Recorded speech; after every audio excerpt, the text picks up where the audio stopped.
Reproduire un objet en 3 dimensions, c'est possible grâce à l'imprimante 3D. Cette machine était exposée à Lille à l'occasion du Salon du Net 2007. On peut reproduire n'importe quoi, une œuvre d'art, un sèche-cheveux ou une personne. Ça se passe en 3 phases. La première, la numérisation. L'objet original est analysé par un scan laser monté sur un bras articulé. Il étudie point par point la surface et le relief de ce que l'on cherche à copier. Le bras est relié à un ordinateur qui recueille les données. Ce dernier reconstitue l'objet en fichier informatique. Cette phase doit être réalisée avec un maximum de précision, l'idée étant d'éviter d'avoir des trous dans l'objet recopié. On obtient un nuage de points qui est ensuite analysé par un logiciel 3D. Pour être extrêmement précis, les points sont reliés entre eux pour former des petits triangles. L'image est ensuite remplie et lissée par le logiciel. Cela permet de vérifier si l'objet a bien été numérisé et qu'il n'y a pas d'oubli dans son relief.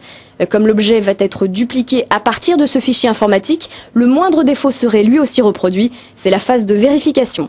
Enfin, la reproduction. Le fichier est exporté vers l'imprimante 3D. Il est reproduit à l'identique ou à l'échelle. Au niveau des matières, il peut être en plâtre, en métal ou en résine. Cette machine s'adresse d'une part aux collectionneurs. Elle permet de reproduire par exemple une œuvre d'art qu'on ne peut ni déplacer ni toucher. D'autre part, elle a aussi un intérêt pour les entreprises. L'imprimante 3D permet d'analyser une création en reproduisant sous forme réelle un modèle imaginé sur ordinateur. L'entreprise peut ainsi s'apercevoir de défauts avant d'en construire le prototype. Cette machine coûte entre 60 000 et 400 000 euros.